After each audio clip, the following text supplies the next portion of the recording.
Bu Novi, aku sone mati anakku melu Bu Novi ya. Oh.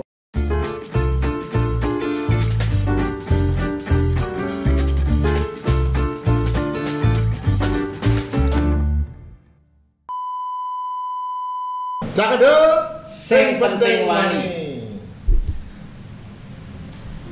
Halo Pak Jumala. Hari ini kita itu selalu semangat kalau kita pakai dari sip. Dan sumringah ya hari ini. Sumringah. Pokoknya Bingah sumringah. apalagi ini tamu ini sahabat lama juga. Oh iya. Sudah berapa puluh tahun. Iya. Dari sama-sama rambutnya podo ireng ya. Sekarang dapat sama putihnya ya. Iya. Dengan Pak Jumala dulu ya. Saya merasa tersaingi. Oh, Karena iya? dulu ini yang bisa menyamakan saya dengan Pak Ganjar Wiki. Iya. Lah saya kira kok saingan nih, ternyata orang itu. Siapa sih beliau, Pak? Beliau ini ini wanita yang luar biasa, Pak. Tangguh. Ya. Wonder Woman. Wonder Woman, ya betul Wonder Woman. Beliau ini adalah foundernya komunitas sahabat difabel, Pak. Oh, Di Semarang. founder komunitas sahabat difabel di Semarang. Ya. di Semarang. Dan saat ini sudah ada 3 titik, Pak, di Semarang ini. Wow. Dan ada rencana nambah 1 lagi. Rencana nambah 1 lagi, Iya. jadi mau 4 titik. Iya, 4 titik. Iya, mau 4 titik. Luar biasa, Pak ya. Dahsyat. Dan di itu beliau memang ini goalsnya ini agar teman-teman difabel ini juga bisa mendapatkan kesempatan bekerja, Pak.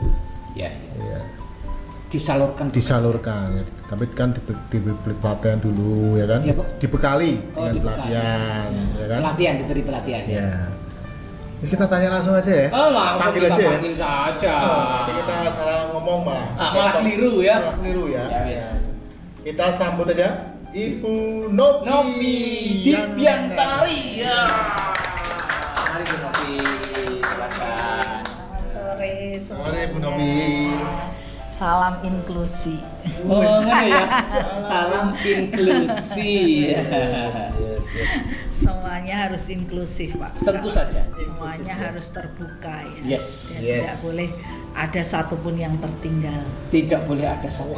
No one life behind. Apa? No one life behind. No one life behind. Disapa dulu, sobat kendel. Silakan Bu. Disapa Selamat dulu. sore, sahabat Kendel. Salam Ya. Semarang. Ya. Salam Semarang. Semarang. Iya. Semarang ngene lho. Ya toh. Iya. Bu Novi, apa kabar Bu Novi? Puji Tuhan, baik. Baik, sehat ya, Bu, ya? Sehat. Kalau di tempat kami sehat itu wajib. Tapi Oh. kalau waras jangan, Pak. Oh ngono. Lah, Gitu ya? Maksudnya gimana? Sehat itu wajib, Sip, tapi waras kalau jangan. waras jangan. Apa Iya. ya? Karena kalau waras, bagaimana para relawan, tenaga-tenaga pengajar itu bisa mendampingi teman-teman difabel. Kalau orang waras kan mikirnya opo aku iso, engko nek aku dicakar piye, kalau aku dipukul anak-anak difabel bagaimana, kalau harus nyeboin bagaimana. Nah, akan pemikiran-pemikiran rasional itu yang membuat orang jadi waras. Justru kan. jadi blok, ya. Iya, justru itu jadi mental block buat Kewarasannya mereka. itu jadi mental Betul. block Pak Ganda. Jadi jangan waras ya. Jadi jangan waras itu apa jenenge jangan waras itu? Lah, Kudu kowe gending mau. ngono ya? Ya. Mungkin istilahnya kurang setengah on.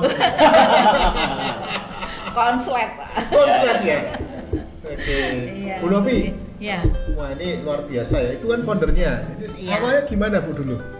Iya. Kepikiran wah saya harus peduli dengan teman-teman ini ya kan, ngurusi mereka itu Iya. gimana dulu awalnya Bu? Ya, awalnya karena saya memiliki anak berkebutuhan khusus. Oh. Jadi Oh. saya punya anak 6, Mm-mm. 4 cowok, 2 cewek. Anak saya nomor 3 itu waktu TK mau masuk SD itu saya ajari A, I, U, E, O. Dia saya ajari 1 menit nggak bisa. 2 menit ngulang lagi nggak bisa, 3 menit nggak bisa. Padahal dia anak yang paling ganteng, paling gemuk, pertumbuhannya paling bagus. Tetapi Cowok memang ya? cowok. Memang pada usia 2 tahun dia belum bisa bicara. belum bisa berjalan. Nah itu tapi itu tidak saya pahami bahwa ini adalah salah satu gejala dari anak-anak berkebutuhan khusus. Dan kemudian baru ketahuan itu setelah usia 5 tahun itu. Jadi malam itu saya ajari, kemudian saya tahu bahwa ada hambatan, saya langsung bilang besok pagi saya harus asesmen anak saya. Usia berapa tahun ibu mulai usia menduga? 5 tahun. 5 tahun ya. Jadi kemudian paginya saya bawa ke Retnaning Siwi, kemudian di asesmen selama seminggu dan hasilnya anak saya IQ-nya hanya 55, padahal IQ standar kan 90 ya. Dan vonisnya waktu itu harus masuk SLB. Iya, saya sama ibu saya waktu anaknya wong normal kok sekolah SLB gitu ya. Nah kita masih denial, kita masih karena memang anaknya gemuk, gagah gitu ya. Tapi ketika itu ngomongnya udah normal juga ya? Masih terbata-bata, jadi belum lancar banget gitu ya. Nah kemudian waktu itu kita paksa dia masuk ke sekolah reguler. Waktu itu kita paksa sekolah reguler, kelas 1 nggak naik. Nah kami mulai was-was, saya pindah ke jumlah siswanya di kelas itu lebih sedikit. Naik kelas gitu ya, naik kelas 2. Kemudian kelas 2-nya nggak naik lagi. Saya pindah lagi ke sekolah yang jumlahnya siswanya hanya sedikit karena memang sekolah itu mau tutup ya. Dan ternyata dia naik kelas lagi. Kelas 3? Naik kelas 3. Kemudian dia tidak naik, setelah itu 1 tahun jalan dia nggak naik lagi. Ya sudah, baru saat itu saya putuskan dia masuk ke SLB. Masuk ke SLB itu anak saya karena tinggi bongsor, waktu itu kelas 4 ya, masuk SLB pertama. Ternyata saya pikir bullying itu hanya terjadi di sekolah-sekolah reguler. Ternyata di SLB pun terjadi bullying. Anak saya dibully, wah cah gombloh, wes gede, masih kelas 4 terus gitu ya, karena dia memang paling tinggi. Iya. Nah, di SLB sendiri itu kan memang tempatnya. Betul, tetapi ternyata itu membuat anak saya jadi mogok sekolah. Ya, dan setelah anak saya mogok sekolah, kemudian saya berpikir mau saya apakan nih, karena nggak sekolah, nggak punya ijazah begitu ya. Kemudian saya mulai berpikir cobalah diikutkan kursus. Waktu itu saya pikir kursus yang paling gampang apa, montir sepeda motor, katanya kan gampang gitu ya. Ternyata setengah hari anak saya kursus dikembalikan. Saya tanya, apa masalahnya kok anak saya dikembalikan baru setengah hari? Saya bilang kayak gitu. Katanya ngafalin kunci-kunci aja nggak bisa. Ternyata di bengkel sepeda motor itu kan ada kunci 10, kunci 12. Anak saya itu tidak bisa membedakan. Waduh lah, terus tak ajari opo meneh gitu ya. Saya waktu itu saya berpikir seperti itu. Kemudian saya mulai ajarkan dia memasak, kemudian bersih-bersih rumah dan sebagainya seperti itu. Ternyata setrika kok bagus ya, masak dia kok enak gitu ya, diajari sekali gitu, terus dia nyoba lagi, saya coba lagi. Ya sudah, sekarang berarti tugasnya dia hanya di seputaran itu begitu ya. Sambil mungkin saya lihat nanti dia passionnya di mana, ingin belajar di mana begitu. Nah kemudian itu sudah keluar dari sekolah berarti? Sudah keluar dari sekolah. Kelas 3? Kelas 4. Oh kelas 4 ya. Iya, jadi dia hanya sempat 2 tahun di mana di SLB itu. Nah kemudian waktu itu saya berpikir masa mau seperti ini terus. Kemudian dia baca juga nggak lancar kan, kemudian menulis juga nggak lancar. Nah akhirnya waktu itu lah, ini kan sudah eranya gadget begitu ya. Nah anak saya perlu saya kasih handphone nih, siapa tahu handphone itu kan menyenangkan begitu ya buat anak-anak. Nah dengan handphone itu dia malah saya ajari bagaimana dia menulis, bagaimana dia membaca, bagaimana dia berkomunikasi meskipun hanya perseorangan begitu ya. Kemudian ternyata itu malah sangat membantu dia. Tadinya yang menulisnya tidak lancar, jadi saat misalnya kalimatnya ada yang hilang satu gitu ya, lama-lama kamu nulis apa tuh, ini dia harus menulis lagi tuh, mengulang lagi tuh. Nah sehingga akhirnya dia terbiasa dengan cara itu. Nah terus saya kasih tugas setiap hari dia harus ke pasar belanja. ya. Kemudian nanti saya catat kan di situ, mau tidak mau kan dia membaca apa gitu. Belanja naik motor atau naik motor ya. Bisa ya naik bisa, motor bisa ya. naik motor. Itu kelas berapa waktu dikasih tugas naik motor? Waktu itu bukan kelas ya Pak, karena dia Ya sorry. Umur berapa? Usianya, usianya berapa ya, sudah 15 tahunan. Oke. 15 tahun. Tapi kan naik motornya baru dari rumah saya ke pasar itu kan cukup dekat ya, cukup dekat. Jadi dia belum boleh naik motor ke jalanan. Jalan umum. Ya, ke jalan umum gitu. Nah, terus kalau saya waktu pulang saya tanya, "Uta, harga tempe berapa?" Nggak tahu, pokoknya kembaliannya hanya itu gitu ya. Ya sudah, itu saya biasakan. Kemudian awal-awal saya selalu dikasih belanjaan yang jelek-jelek gitu ya Pak. Terus saya bilang, "Oh, ini mesti orang pasar tahu anakku ini anak nggak bener gitu ya, dihapusi gitu ya." Akhirnya, "Ya Uta, Ibu diantar ke pasar." "Kenapa Bu?" "Ya udah, Uta biasa belanja di mana?" Oh, akhirnya ditunjukkan, ternyata dia tuh hanya belanja di 2 tempat Pak. Misalnya tempat ikan di mana, sama tempat sayur-sayuran yang macam-macam. Di penjual yang sama. Iya, di penjual yang sama itu. Nah, terus akhirnya saya bilang, "Pak, Nyon sewu, anak saya ini anak berkebutuhan khusus, jadi minta tolong, kan saya bayarnya sama toh, tapi kok dikasih tempenya sudah semangit, sayurnya juga yang jelek-jelek. Nah, karena anak saya berkebutuhan khusus ya regane podo ya dikasihnya yang bagus toh Pak," saya bilang gitu. Terus sama yang di tempat ikan juga bilang seperti itu. Kemudian akhirnya dengan begitu orang pasar jadi tahu, karena kan orang pasar itu kan saling mendengar gitu ya, karena jualannya dekat gitu ya, saling mendengar, jadi dia tahu kalau saya ke pasar, "Oh, Ibu Eki oh Mas Eki Ibu Eki rambutnya putih gitu, gitu kan, gampang banget. Nah, akhirnya orang-orang pasar jadi sudah terbiasa dan itu tidak masalah lagi. Tapi ternyata bagi saya justru waktu itu handphone itu menjadi sarana dia untuk belajar membaca dan menulis itu, termasuk berhitung itu yang sekarang saya rasakan dia sudah bisa. Misalnya sekarang anak saya kan sudah nge-grab segala Pak. Nah, itu dia sudah bisa nyusuin. Nanti pasti perjalanan panjang. Jadi ini awal-awal kenapa bagaimana saya melatih anak saya yang difabel intelektual ini, yang memang kalau difabel intelektual itu kan bisanya diskalkulia, dia tidak bisa menghitung, atau disgraita ya, diskalkulia sama disgraita, jadi dia tidak bisa membaca juga. Nah, itu jadi kebiasaan anak-anak difabel intelektual itu selalu 2 hal ini Pak. Iya. Kok ada yang disleksia itu apa?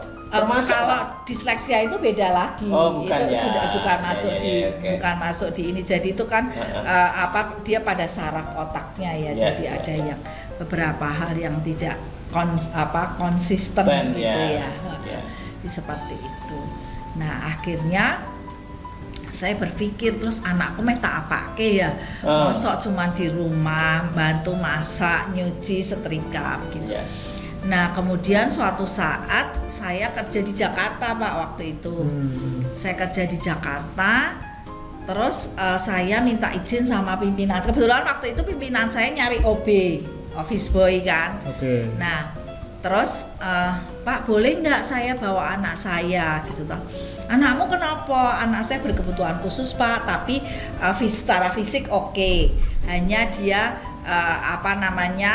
kelemahannya di sisi dia kesusahan untuk komunikasi gitu." "Oh ya wes, enggak apa-apa, coba bawa sini gitu." Ternyata setelah dicek boleh di situ. Tapi kan terus bos saya bilang, "Loh, kamu tuh di sini koordinator divisi, mosok anakmu OB, kamu nggak malu gitu kan?" "Enggak Pak," saya bilang kayak gitu, karena saya punya kesempatan untuk mendampingi anak saya ini tumbuh dan berkembang. Jadi saya lihat misalnya dia kesalahannya di mana, ketidakmampuannya di mana, saya tahu. Tapi kalau anak saya kerja di Jakarta, anak saya di rumah, saya kan tidak akan pernah tahu nanti jadinya anak saya seperti itu. Nah, terus akhirnya anak saya membantu. Jadi kalau misalnya ada masalah apa-apa ya saya dipanggil, "Tuh anakmu jajan terus," katanya. "Loh, kok dia dapat duit dari mana?" Ya saya nggak tahu, coba Ane yang memanggil gitu ya bos saya. Terus anak saya dipanggil sama HRD-nya gitu kan Pak, bareng-bareng kita. Uta dapat duit dari mana? Aku dikasih orang kalau parkir, padahal kan dia orangnya itu kan entengan gitu ya Pak ya. Terus kan kalau anak-anak berkebutuhan khusus itu rata-rata tidak bisa berbohong. Jadi dia kalau berbohong itu langsung wajahnya akan kelihatan kemudian groginya itu kelihatan sekali gitu. Jadi makanya anak ini nggak bisa berbohong. Oh berarti dia tidak mencuri uangnya itu. Terus akhirnya HRD saya bilang, oh iya kata teman-teman, Uta itu karena ramah, karena suka menolong, sering dapat tips tamu-tamu yang ke situ gitu loh. Nah terus akhirnya Uta nggak boleh kayak gitu. Terus akhirnya dia, kamu harus ditabung, harus di ini diajarkan seperti itu. Akhirnya bisa. Kemudian waktu itu pas saya tugas keluar kota, karena memang saya tugasnya keluar karena marketing ya Pak, saya waktu itu tugasnya harus keluar kota. Anak saya kan juga merawat itu ngopeni 2 anjingnya bos saya. Nah pas anjing itu dibawa jalan-jalan, ternyata anak anjingnya ini diserang sama anjing orang lain yang sama jalan-jalan, kan akhirnya harus operasi, harus apa-apa. Anjingnya operasi? Iya harus operasi, sehingga waktu itu habis sekitar 1,5 juta apa-apa. Jadi pulang dari tugas luar kota waktu itu saya dipanggil, ini anakmu gimana? Ya tahu saya, pokoknya dia marah, pokoknya anak saya harus pulang gitu. Baik Pak, saya bilang dalam hati saya nih, anakku pulang ya aku harus resign juga, karena itu waktu itu saya nggak boleh izin pulang Pak. Gimana sih ya saya caranya anakku bisa pulang sendirian gitu ya? Pulang itu maksudnya ke Semarang? Pulang ke Semarang Pak. Jadi saya beliin tiket kereta. Waktu itu saya titipkan ibu-ibu yang duduk di sebelahnya. Jadi saya minta nomor HP ibunya itu. Jadi sepanjang perjalanan kan saya bisa komunikasi. Terus saya bilang, Bu nanti kan ibu itu kebetulan turunnya ke anak saya waktu itu turunnya di stasiun Poncol, ibu ini turunnya di stasiun Tawang. Jadi kan anak saya dulu ya. Terus saya bilang, nanti Bu, anak saya sampai stasiun Poncol sudah dijemput kakaknya. Saya bilang gitu. Udah, jadi sampai di rumah saya ayem karena saya bisa ini. Nah terus kan saya bingung waktu itu, saya bilang, terus akhirnya saya seminggu kemudian saya memutuskan resign. Bos saya kan kebingungan karena saya waktu itu handle 4 divisi kan Pak. Kemudian saya harus tiba-tiba resign. Alasanmu kenapa? Saya nggak bisa Pak, anak saya berkebutuhan khusus, saya titipkan ibu saya. Waktu itu kan saya harus jadi single parent karena ada persoalan dengan suami saya itu. Kemudian saya harus tetap mendampingi anak saya. Lu gimana, kamu kan pegang 4 divisi, aku nanti cari gantinya gimana? Pokoknya saya nggak bisa Pak, saya tetap harus pulang karena bagaimanapun juga ini satu anak saya satu-satunya yang berbeda dan ini titipan Tuhan waktu itu. Nah terus akhirnya saya pulang ke Semarang. Waktu itu saya langsung melamar ke LP3I pas pembukaan cabang baru. Itu tahun berapa itu? Itu tahun berapa ya Pak? 90. Saya tahunya ketemu ibu itu sudah LP3I soalnya. Iya. Nah 1 tahun sebelum itu Pak, waktu itu ya tahun berapa ya aku agak lupa. Saya di LP3I itu 7 tahun ya. Iya. Sekitar 2011-an mungkin. 2011 ya, 2010 lah. Iya 2010 ya. Karena terus akhirnya buka cabang baru itu saya minta izin lagi Pak sama bos saya karena kan itu kantor baru butuh OB lagi Pak. Jadi saya merasa bahwa hidup saya itu ditata sama Tuhan sedemikian rupa Pak ya. Nah akhirnya beda ya sama kantor yang di Jakarta, beda ya? Beda ya. Jadi setelah itu saya juga minta izin sama bos saya mengizinkan anak saya jadi OB lagi. Nah itu kan lucu lagi kan, saya jadi kepala cabang Pak. Nah anak saya kan datang gitu ya kadang-kadang, Bu ada tamu, terus tiba-tiba Bu minta duit mau beli apa untuk keperluan kantor gitu kan, orang-orang pada bengong gitu tuh Pak. Loh Bu kok kayaknya anaknya kok manggilnya ibu ya, apa maksudnya kan kalau biasanya OB itu kan ada kelihatan ada jarak gitu ya Pak ya. Lah ini kok akrab banget gitu kan, orang-orang mikir, oh terus saya jelaskan, oh Bu ini anak saya ini berkebutuhan khusus, makanya ini kerja ikut saya begitu. Nah, ternyata apa yang saya lakukan itu menginspirasi banyak orang gitu loh Pak. Jadi maksudnya kok saya nggak malu, saya sebagai kepala cabang, anak saya sebagai OB, kemudian saya bisa mengajarkan anak saya mandiri secara finansial gitu ya. Nah, akhirnya ternyata ada beberapa ibu yang dia punya anak berkebutuhan khusus, tetapi tidak bisa mandiri seperti anak saya. Nah, ini yang seringkali mereka bilang bahwa apa yang saya lakukan itu sungguh menginspirasi buat mereka gitu ya. Nah, di awal itu kemudian saya mulai melihat, saya mulai aktif di Facebook gitu ya, mulai ikut lihat-lihat, kok ternyata banyak ya anak-anak berkebutuhan khusus, karena tadinya kan kami belum berkomunitas, belum apa gitu. Belum ada Bu ya? Nah, belum ada. Nah, terus akhirnya saya mulai aktif berkomunitas. Waktu itu baru lewat Facebook gitu ya. Terus sampai suatu saat saya mengadakan kegiatan, waktu itu pengen mengadakan kegiatan. Saya kan dulu juga punya IO juga ya, talent management itu. Nah, cuman kan dulu itu IO-nya IO pendidikan gitu. Nah, waktu itu saya kok pengen ya bikin salah satu event yang ini menggerakkan teman-teman difabel. Kemudian waktu itu saya menghubungi Pak Ciptono, yang waktu itu kepala SLB negeri. Nah, kami berkolaborasi dengan Pak Ciptono, kemudian saya membuat semacam pameran hasil karya teman-teman difabel. Kemudian ada seminar juga di situ. Kemudian saya mengundang dari Dinas Sosial waktu itu. Kemudian Dinas Sosial Kota Semarang datang, mereka lihat tuh acaranya bagus. Kemudian kami saling bertukar kartu nama. Nah, ternyata seminggu setelah kegiatan pameran saya diundang, Bu Novi bisa datang ke Dinsos. Kemudian, oh bisa Bu Prima gitu kan. Terus waktu itu Bu Prima masih kasihnya Rehabsos. Nah, kemudian saya bilang, Bu Novi kami dibantu ya. Gimana Bu Prima, kami mau mengadakan sosialisasi Undang-Undang Nomor 8 Tahun 2016 tentang penyandang disabilitas. Ya, waktu itu Bu Novi bisa nggak mengumpulkan 40 orang ini orang tua yang punya anak-anak berkebutuhan. Wah, yo gampang toh Bu wong. Maksudnya dari teman-teman Facebook itu kan ratusan gitu ya.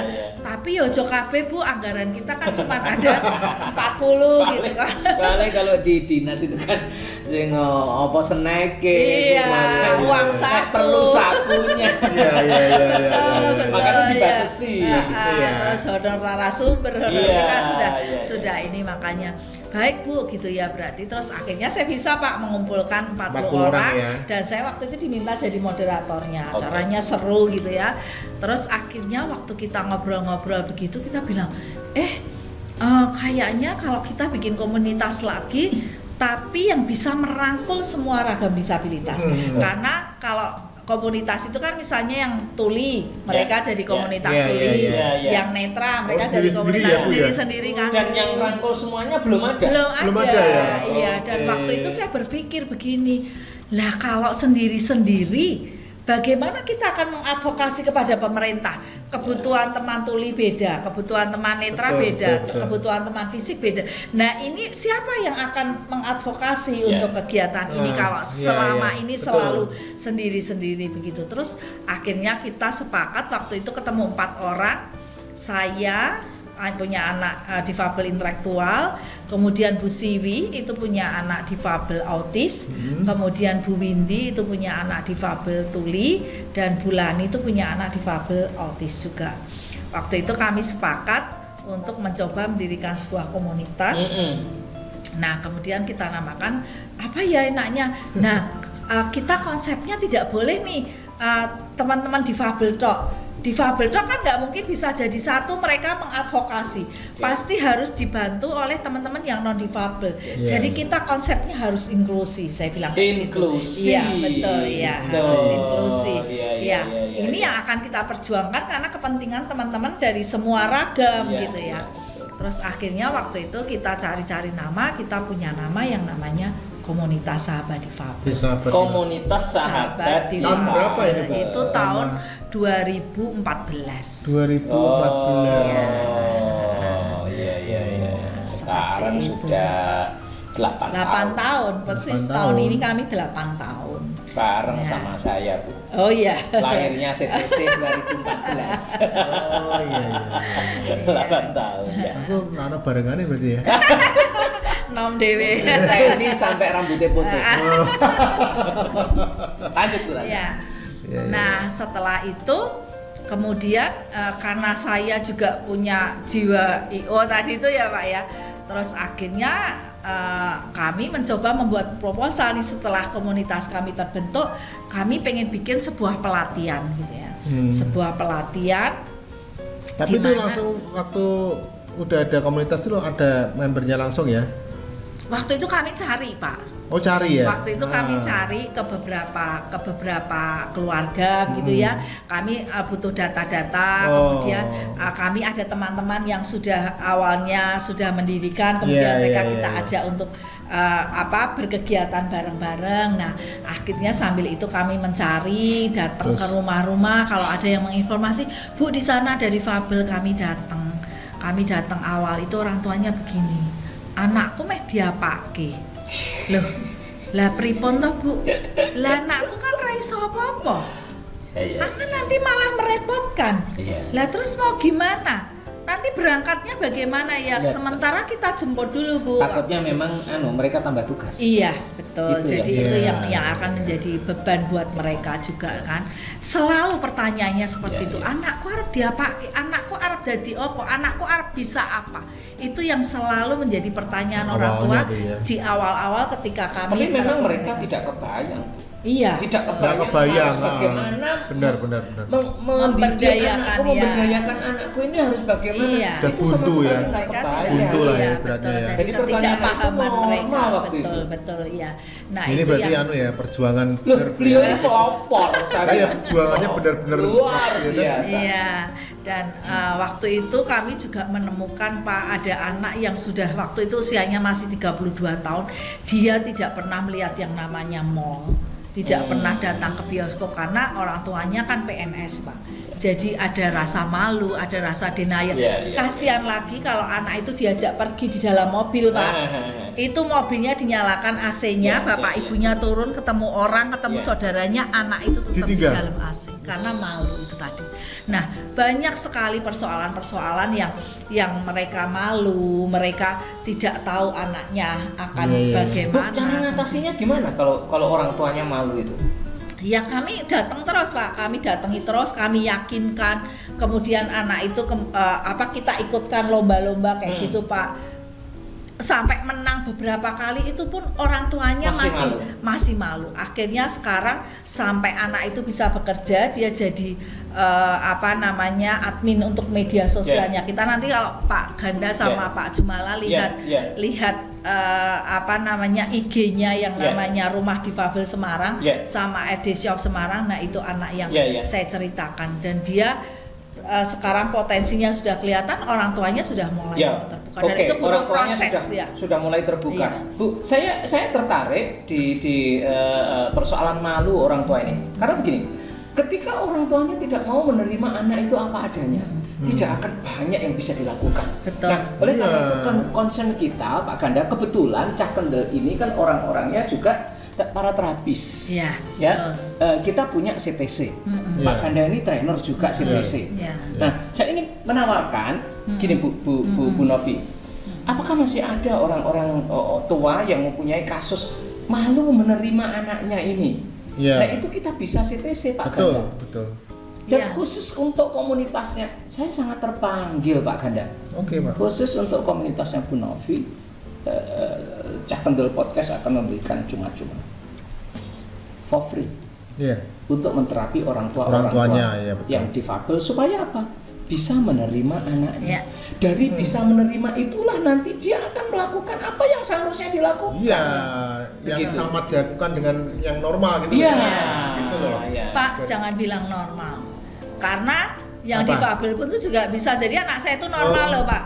Tapi kalau normal itu begini Bu, maksudnya orang tua ini tetap memberikan yang terbaik buat anak ini. Iya, betul. Dalam kondisi normal loh, bukan jangan dibandingkan yang difabel sama non difabel kalau membandingkan. Orang tua itu tetap berusaha memberikan ini anak apa gitu loh, Bu. Tidak terus ketika tahu anaknya cacat ya udah ditaruh di rumah aja gitu loh, Bu. Maksud saya gitu.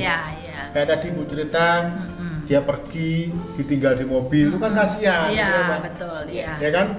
Artinya ya udahlah ini anakku ya, dia melakukan premo gitulah ya. Enggak apa-apa lah dirangkul, digandeng gitu loh, maksud saya gitu, Bu. Perlakuan orang tua ini harus tetap ya ini anakku, ya sudah apa adanya lah gitu loh, nopo apa gitu loh, Pak. Gitu. Ya memang kita juga nggak bisa menyalahkan ya kalau sampai orang tua denial itu. Iya betul. Denial saya insya Allah bisa bantu. Dengan izin Tuhan ya Bu ya.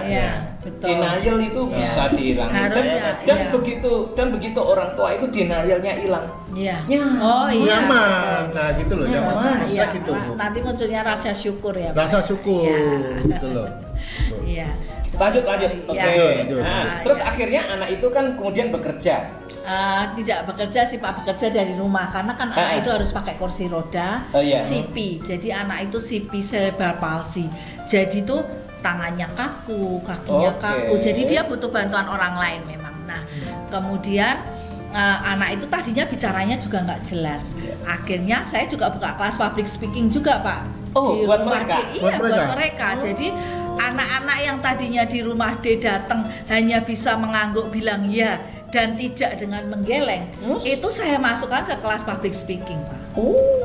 Dan sekarang luar biasa, mereka sudah bisa bicara, bisa jadi MC, bisa jadi moderator.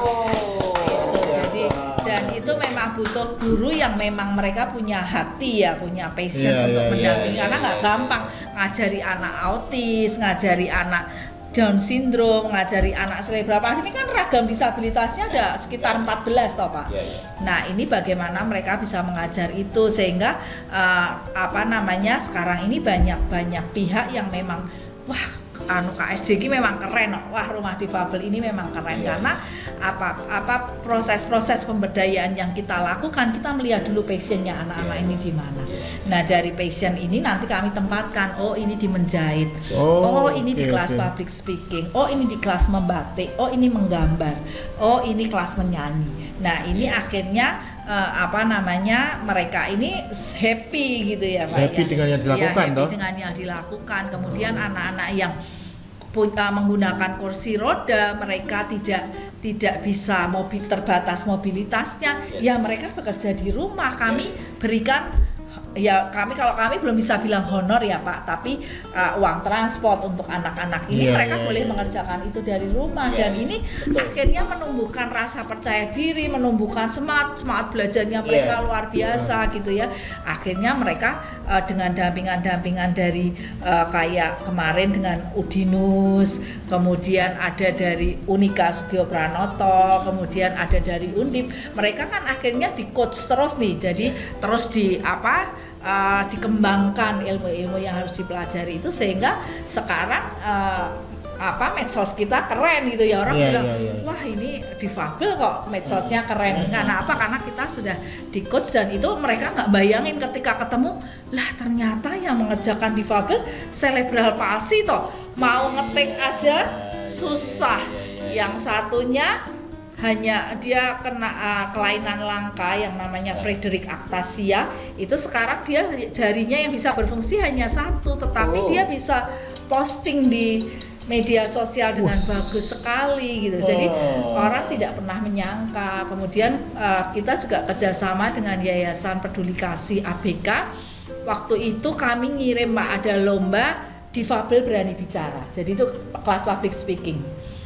Kemudian kami mengirim 4 anak. 3 anak itu menang Pak. 3 anak berhasil menang. Tingkat apa itu? Nasional Pak. Iya. Itu kegiatannya kan di Surabaya. Nah, itu lewat ini aja, online aja.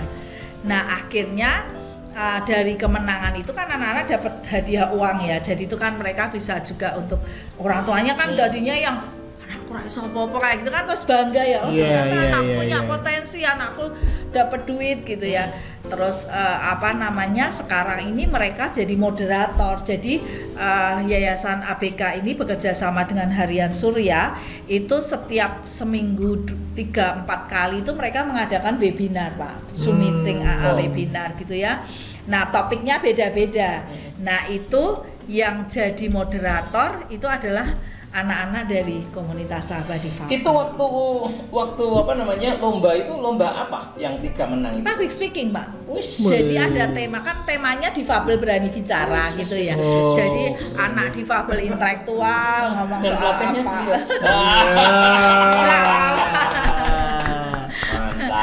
Pelatihnya Bang Odi, Pak. Bang Odi itu jadi ada cerita khusus. Bang Odi itu penyiar radio Imelda. Oke. Ya. Sampai sekarang masih penyiar masih penyiar radio. Nah, waktu itu kami ada acaranya ngopi.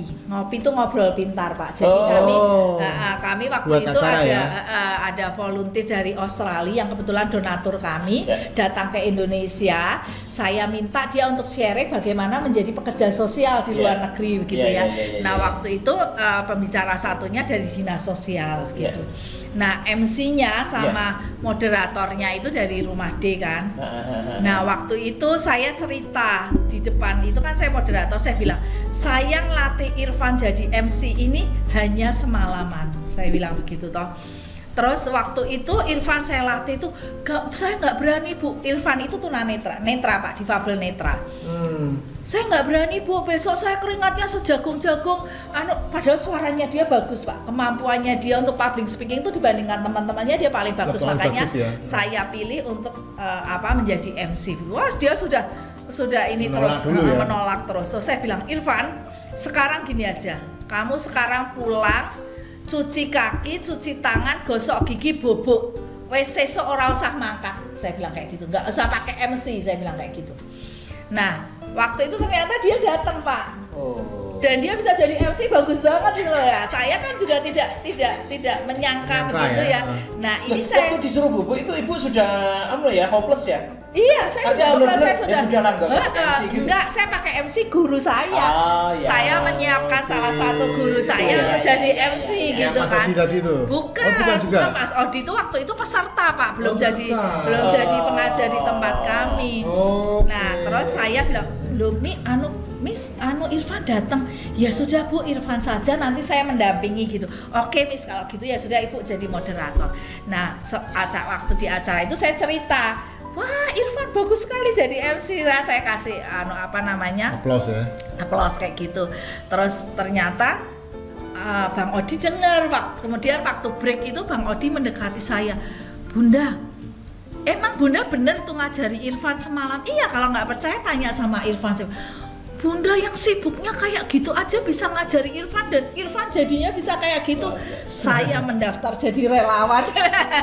Iya, Bang Odinya bilang gitu, "Saya mendaftar jadi relawan kelas public speaking." "Beneran nih, Bang?" "Beneran." "Oke, saya kasih kelas untuk kelas public speaking." Saya gitu. Sudah, terus akhirnya saya buka kelas public speaking itu. Terus gimana Bang, sudah pernah? "Saya belum pernah, Bunda, tapi saya akan belajar." Nah, itu luar biasa sekali. Jadi pengalaman Bang Odi ini, atau saya bilang, "Bang, pokoknya saya sediakan waktu. Saya akan bikin event, nanti yang jadi MC sama yang jadi moderatornya dari anak-anak kelas public speaking." Jadi ini benar-benar dilatih. Nanti diambil dulu anak-anak yang mampu, mana yang belum. Jadi sekarang semuanya bisa berlatih untuk public speaking. Dan salah satu hasilnya yang juara itu ya. Yang juara itu dan juara nasional. Iya, dan ada anak autis, Pak. Anak autis itu wah keren banget, bahasa Inggrisnya juga bagus. Kemarin kita diundang podcast di Pemkot itu juga wawancaranya juga pakai bahasa Inggris dan dia bisa menjawab dengan bagus gitu loh. Tapi ya itu anak autistik kan, jadi kan harus di stop, harus direm gitu ya, karena kan pengennya terus ya. Didampingi sama Bu Novi waktu? Enggak, didampingi Bang Odi, selalu Bang Odi. Jadi saya sekarang lebih banyak mengambil peran bagaimana saya bermain di belakang layar, di manajemennya, di marketingnya begitu. Kemudian juga begitu juga di kelas-kelas lain, kami kan ada juga kelas menjahit. Ya, kelas menjahit itu kalau anak-anak tuli itu kan rajin, Pak. Pekerjaannya rajin, cepat diajari dan dia cepat kami salurkan. Tapi sekarang anak-anak kami ini anak-anak intelektual yang saya cerita. Kalau hari ini diajari, besok lupa. Difabel intelektual yang EQ-nya di bawah rata-rata itu ya. Kadang-kadang mereka juga ada permasalahan-permasalahan lain begitu. Nah itu juga akhirnya ya sudah saya telateni terus. Kemudian kami sekarang bekerja sama dengan BLK untuk mendapatkan sertifikat kompetensi. Ya. Jadi kemarin kami mendaftarkan 30 anak, yang lolos itu hanya 11 anak Pak. Jadi kelas public speaking hanya 2 orang, administrasi 3 orang, kemudian yang 8 itu menjahit. Nah, saya waktu anak-anak bilang, "Ibu, saya sudah dapat sertifikat kompetensi." Lah berarti kan kamu disalurkan kerja sama BLK. Enggak kok, suruh cari pekerjaan sendiri. Waduh, saya sudah melunduk ini. Terus apa artinya sertifikat kompetensi? Saya bilang gitu. Kemudian waktu itu saya sempat tanya dengan salah satu perusahaan garment. Maaf Ibu, perusahaan garment tidak menerima anak-anak difabel intelektual, hanya menerima anak-anak difabel tuli. Wah, saya bilang ini diskriminasi lagi. Saya bilang kayak gitu kan, nggak boleh dong kayak gini. Saya bilang kayak gitu. Alasannya kenapa? Ya kami belum punya alasan, tetapi selama ini yang tidak bermasalah untuk bekerja di perusahaan garment adalah teman-teman tuli. Nah ini saya merasa tertantang Pak. Ayo, mosok sih yang bisa bekerja di perusahaan garment ini cuma teman-teman tuli. Ayo kita latih teman-teman difabel intelektual supaya mereka memang bisa bekerja juga di bidang garment gitu ya Pak ya. Akhirnya beberapa anak yang kita latih itu bisa masuk di butiknya Intan Avanti, kemudian di Ida Modiste begitu ya Pak ya. Ya meskipun mereka harus magang cukup lama, tetapi kan dengan ketelatenan ini tadi akhirnya mereka berhasil. Dan sekarang ini kami ada kerjasama dengan CSR Papros Pak, PT Papros TBK, itu kita membuat tote bag dengan tote bag tas itu loh Pak, tas kertas, tas kain itu loh Pak, yang namanya tote bag ya. Jadi itu ada labelnya Papros. Nah ini kan kebetulan yang kami ajarkan juga, yang cowok-cowok kan kita ajarkan sablon, yang cewek-cewek yang kelas menjahit, yang anak-anak difabel intelektual ini tadi menjahit tas itu, tas yang pesanan Papros. Ternyata juga hasil jahitannya bagus, hasil ininya bagus, dan Papros juga CSR-nya bagus. Jadi kalau CSR biasanya memberikan bantuan dalam bentuk uang. Sudah, ini pokoknya kami serahkan. Perkara kamu mau maju, ini mau usahanya mau jalan, mau mandek, ada persoalan apa, pemasarannya bagaimana, itu kan jarang sekali diperhatikan. Tetapi PT Papros ini luar biasa, beliau selalu mendampingi kami. Jadi ketika kami membuat tas pertama itu sudah di tag sama dia ini apa kekurangannya di sini. Kemudian ternyata kami juga diberikan mesin lagi Pak, jadi diberikan mesin jahit baru, kemudian alat-alat sablon kami juga diberikan yang baru. Dan setelah itu tetap dievaluasi lagi gitu ya Pak, dievaluasi sampai akhirnya saya bilang sama Pak Pros, terima kasih karena Pak Pros nanti bisa ketika saya rapat dengan pemerintah, dengan Dinas Tenaga Kerja, bisa saya sampaikan bahwa Pak Pros ini benar-benar pemberdayaan, tidak seperti perusahaan-perusahaan BUMN yang lain yang hanya memberikan dana, memberikan mesinnya atau memberikan apa, tetapi tidak ada pendampingan sekali. Tapi kalau Pak Pros ini kadang-kadang 2 minggu sekali datang, cek pekerjaan kita, cek perkembangannya sampai di mana, kebutuhannya apa, kekurangannya apa. Jadi selalu ada komunikasi dengan kami. Kami juga diajak rapat bareng pengelola dan pengurus itu untuk membicarakan bagaimana proses kedepannya. Bu, nanti setelah tas ini kami akan bikin wear pack, karena kan untuk karyawan-karyawan pabrik dan sebagainya. Bagaimana kalau penjajakan soal ini? Nah, ini kan adalah sebuah bentuk pemberdayaan yang benar-benar bahwa mereka concern gini ya Pak ya. Jadi tidak hanya menyumbang aja. Nah, ini yang kita bilang bahwa kita bukan ini charity object. Tapi kan anak-anak ini sekarang harus menjadi subjek dari pembangunan, bagian dari proses pembangunan itu sendiri. Saya bilang nanti kalau saya rapat dengan Pak Gubernur, dengan Disnaker, saya akan bilang harusnya perusahaan-perusahaan CSR ini mencontoh Papros sehingga teman-teman difabel ini benar-benar didampingi sampai mereka bisa naik kelas. Saya bilang seperti itu. Nah, itu adalah usaha-usaha yang selama ini kami perjuangkan. Ya memang kami juga cukup vokal karena kebetulan pengurus pengelola kami itu ada satu yang Hilal Huda itu dia cerebral palsy, jadi kakinya kaku, tangannya kaku, tetapi kemarin ikut proses rekrutmen di PT KAI, Huda diterima sekarang bekerja di bagian pajak di PT KAI. Iya. Dan dan itu cukup dia cukup sangat menginspirasi, makanya kemarin saya juga cerita sama Pak Ganda, teman-teman difabel itu banyak yang menginspirasi Pak. Mereka bagaimana mereka berjuang untuk mencapai impian itu meskipun ya dari SD SMP dibully sampai kuliah pun dibully sampai minta kloset yang bisa dipakai untuk teman-teman penyandang disabilitas aja sampai lulus juga tidak disetujui sama rektoratnya, padahal tidak begitu mahal ya, ini kan tergantung pada kepedulian dari masing-masing perguruan tinggi. Kemudian ada juga salah satu pengurus kami juga dia baru saja menyelesaikan S2-nya di Australia, beasiswa di Flinders University. Itu Reza Kurniawan, dia mengambil Disability Policy and Practice. Sekarang dia menjadi menjadi dosen di ilmu komunikasi sebuah perguruan tinggi swasta di Semarang.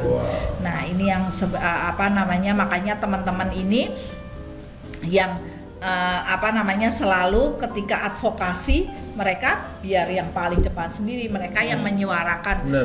Kalau awalnya kan saya yang mengawali, tetapi sekarang eranya sudah harus anak-anak muda ini yang selalu tampil di setiap rapat, di setiap FGD atau setiap kegiatan-kegiatan yang membicarakan untuk bagaimana penyandang disabilitas ini diberi peran, diberi kesempatan. Gitu.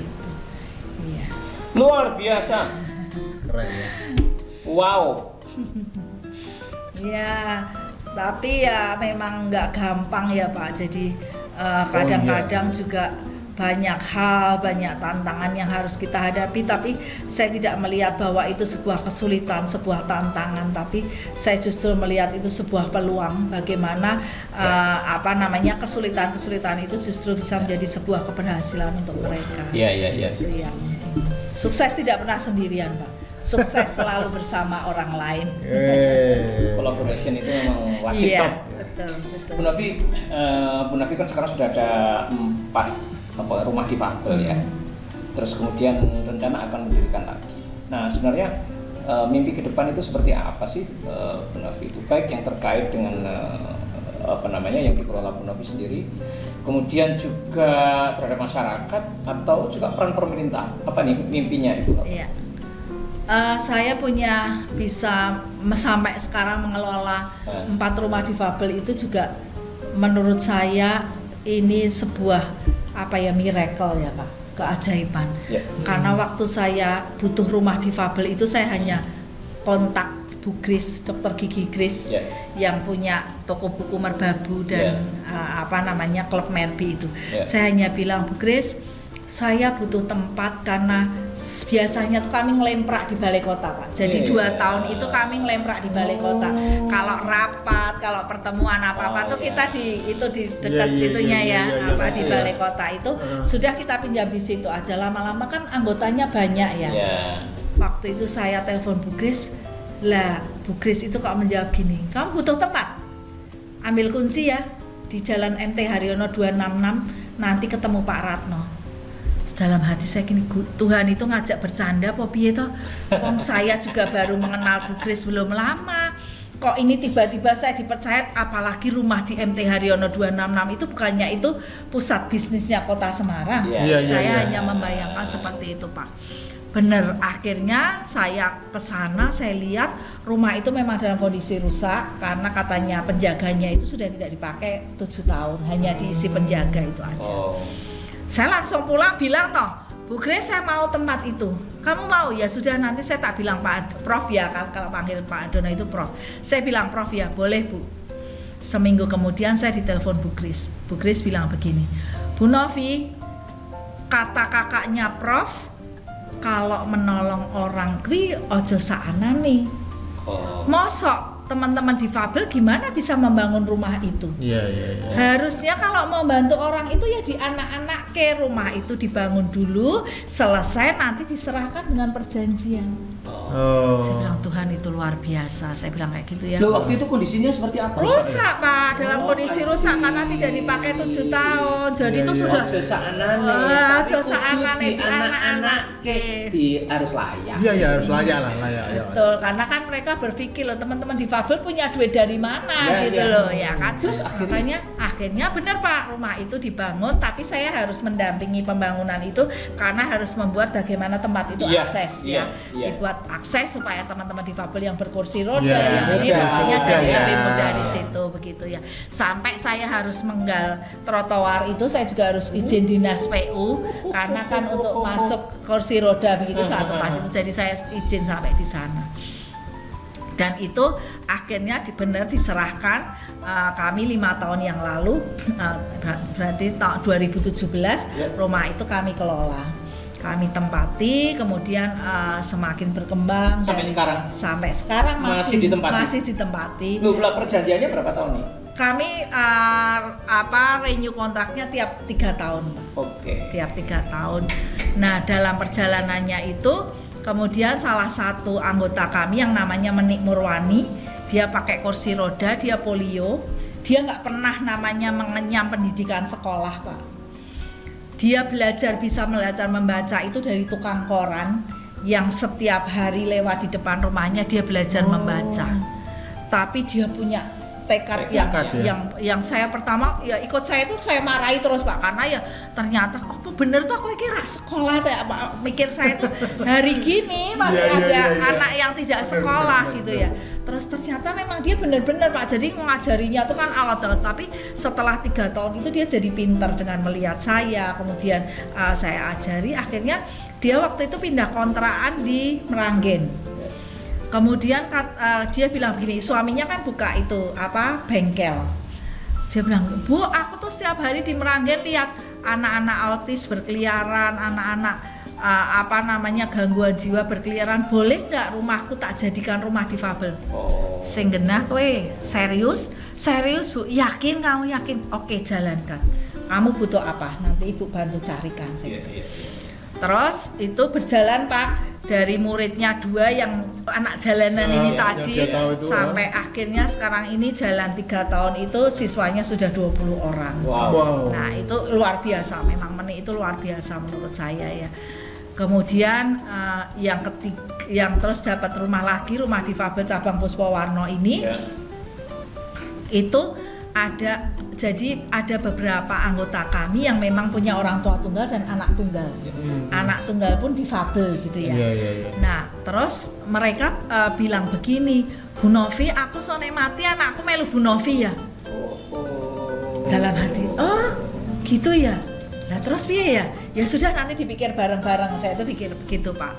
Terus akhirnya saya suatu saat dipanggil, saya Menik sama Huda yang kerja di PT KA itu karena kan pengurus semua. Kemudian dibilang, Bu, aku saya tua. Rumah ini yang sebagian itu dari rumahnya itu dulunya pabrik toko roti Puspa, Pak, pabrik roti. Ini yang rumah utama tetap saya tinggali. Ibu nanti pakai yang bekas pabriknya itu kan dari luar kelihatannya kecil Pak, ke dalam kan besar gitu ya. Saya bilang gitu ya Pak ya. Terus piye Pak sistemnya? Wes pokoknya nggonen. Terus Pak, ya pokoknya nggonen. Ya sudah gini aja Pak. Pokoknya nanti saya karena Bapak masih pakai rumahnya, kami pakai ini ya berarti kami bayar listrik dan sebagainya. Itu kelebihan dari biasanya gitu nanti kami bayarkan. Nah terus dandan ini Pak, iki dandan akeh wong belum ditegel segala ya. Ya wis 50-50 ya. 50-50 ki piye saya bilang. Nek aku materiale Bu Novi tukang, ya wis aku tukange wis gitu kan Pak. Terus akhirnya sudah jalan. Itu akhirnya selama pembangunan itu kami 50-50. Itu kapan bangun itu? Tahun lalu Pak. Tahun lalu ya. Ya, tahun ini kami gunakan itu kemarin waktu buka puasa bersama. Ya, saya di sana. Ya, sekarang sudah dipakai dan sudah berjalan. Kalau di sana kami siswa barunya yang ada di sana sih sekarang sudah sekitar 10 orang. Nah, cuman di tempat itu kami kan ada keprihatinan ya Pak.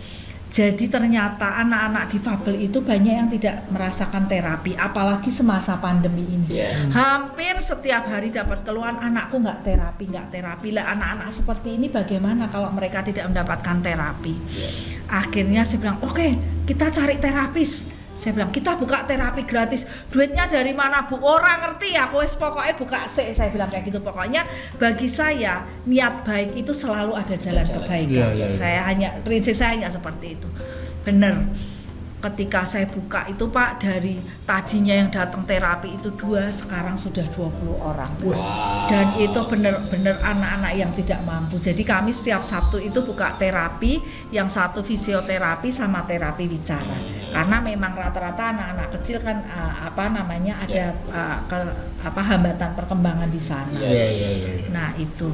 Kemudian saat kami jalan Puspawarno itu baru 1 bulan, tiba-tiba ada seseorang yang WA saya, Bu, Ibu ngurusi sahabat difabel. Iya Pak, rumah saya dipakai Ibu gobrak.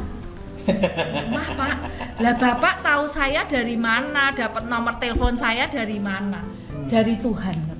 Jadi sampai sekarang itu Pak, saya nggak tahu yang akan memberikan rumah di Jalan Untung Suropati ini itu dapat nomor dari saya dari mana?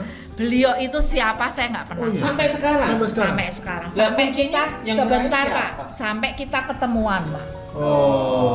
Waktu itu dengan tadi yang orang tua nitip ke anak itu loh, saya hanya dalam hati saya berdoa, Tuhan kalau Kau izinkan aku punya panti. Anak-anakku yang saat ini tidak bisa bekerja ikut orang lain, bekerja ikut perusahaan atau bekerja mandiri, suatu saat anak-anak ini harus bisa di panti, nantinya dia yang akan mendidik adik-adiknya, yang akan mendampingi. Itu impian saya Pak. Saya bilang seperti itu. Terus kemudian akhirnya saya kan penasaran Pak, saya ajak ketemuan dong. Saya juga pengen lihat rumahnya. Tadinya orang tua yang deket rumahnya situ. Wedian iki omah gedine kok ngene ya iki senggo panti toh, saya itu bilang begitu ya. Terus saya ajak ketemuan, bener Pak, ternyata di sana itu ada 6 kamar, kamarnya besar-besar, kemudian ada halaman, udah pokoknya itu kalau untuk jadi panti awal oke lah, sama untuk anak-anak yang dari luar kota kan bisa saya taruh di situ gitu ya. Terus akhirnya saya bilang, terus saya ketemu tuh loh, saya bilang, Pak, Bu, sebentar, saya pengen tanya, Bapak sama Ibu itu tahu nomor saya dari mana? Saya bilang gitu, dari Tuhan Bu. Ya ampun, bener nih Pak. Jadi ya sudah, mereka kayaknya nggak mau soal itu.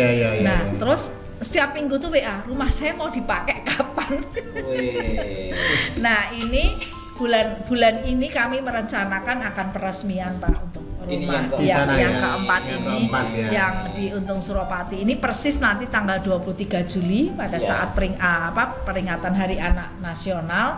Kami akan mulai di sana ya. Dilalah kok ya dari Rotary Pandawa akan memberikan pelatihan.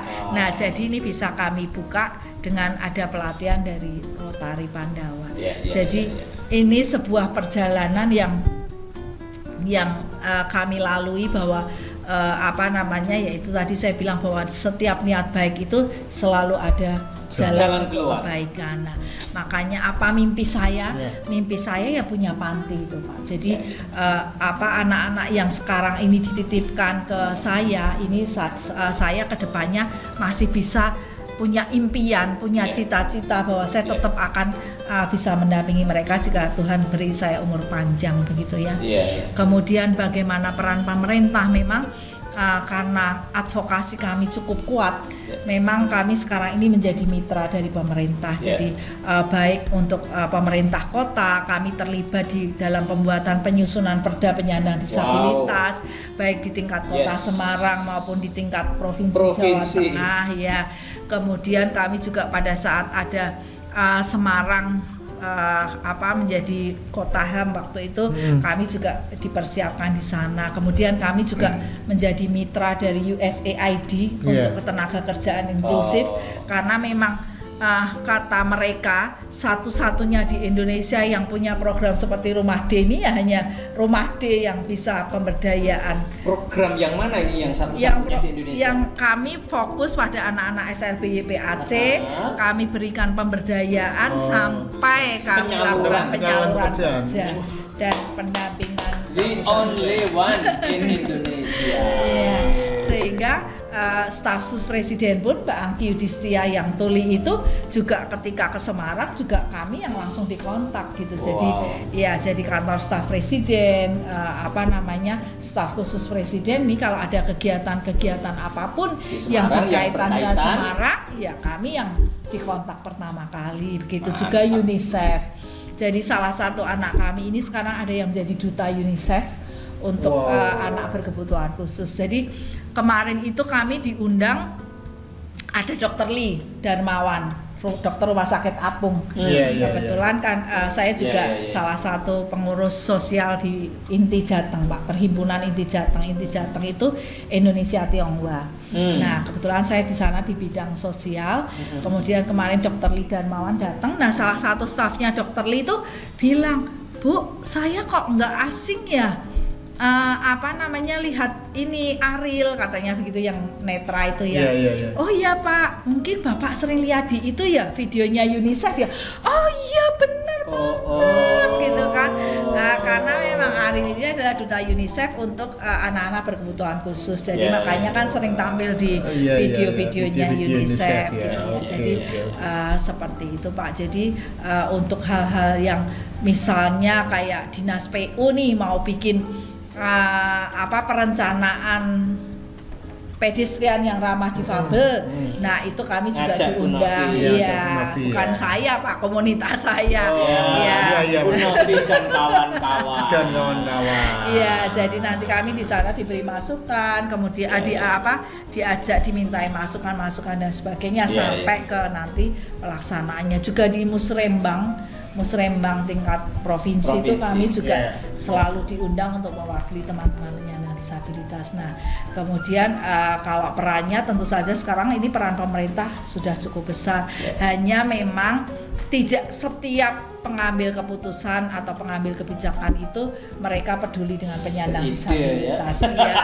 Jadi konsep charity charity base-nya itu masih kentara sekali. Jadi kalau kami kan harapannya jangan kasihani dong teman-teman penyandang disabilitas, tapi berilah mereka kesempatan, berilah mereka tempat gitu ya, jangan sampai ada diskriminasi lagi. Itu sih Pak harapan-harapan yang sederhana, dan kami tidak senang bersuara tuh bengok-bengok protes gitu.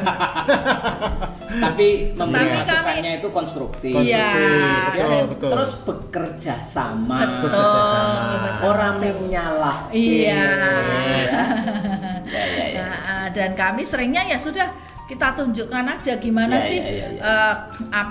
sebaiknya atau yang baik itu bagaimana, sehingga kita bisa terus bermitra dengan pemerintah. Itu kemarin juga waktu vaksin itu kami bergerak Pak. Jadi kami mengadakan kegiatan vaksinasi inklusif. Itu kami sampai mendapatkan penghargaan dari staf sus presiden Mbak Angki Yudhistia, karena Semarang itu hampir semuanya. Kemudian kita juga ke Kendal, ke Jepara, Purbalingga, Banjarnegara. Kita mengadakan vaksinasi inklusif. Dan kalau di daerah Pak, vaksinnya itu sudah ribuan Pak. Kalau di Semarang sih masih 500, 600 gitu ya. Kalau yang di luar daerah itu sudah ribuan. Luar biasa. Luar biasa ya Pak Sumala ya. Masih banyak yang ingin saya gali ya. Termasuk kalau boleh saya bilang sih tanpa menyalahkan ya, ini masukan konstruktif. Pemerintah juga belum tampak bekasnya di fasilitas-fasilitas umum itu kemudian menyediakan kemudahan untuk difabel.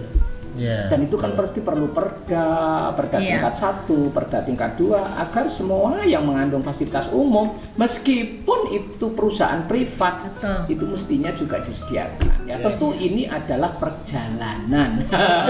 Saya doakan ya Bu Novi tetap bisa memberikan masukan yang konstruktif pada pemerintah sehingga benar-benar kita semua ini bisa memberikan kesempatan kepada para difabel. Tak kerosok 1 jam. Oh iya 1 jam lebih. Ngaruh ya. Luar biasa. Tapi ya bagaimana lagi ya harus dicukupkan Pak Ganda ya. Tapi kasih. Oh iya Bu, sebelum berpisah pesan atau tips atau pesan apa kepada masyarakat baik masyarakat umum maupun masyarakat difabel, monggo Bu. Iya. Baik, untuk Bapak Ibu yang memiliki anak-anak berkebutuhan khusus, jangan pernah menyembunyikan mereka. Berilah mereka kesempatan, berilah mereka tempat, dan paling tidak Bapak Ibu bisa mengikuti komunitas atau bisa bergabung dengan beberapa orang yang memiliki anak-anak berkebutuhan khusus. Juga untuk pemerintah dan juga perusahaan swasta, sekali lagi saat ini jangan berpikir bahwa teman-teman penyandang disabilitas itu perlu dikasihani, tetapi berilah mereka kesempatan, berilah mereka ruang agar mereka bisa setara dengan teman-teman yang non disabilitas. Terima kasih. Luar biasa. Terima kasih ya, wah keren. Inspirasinya dahsyat ini ya.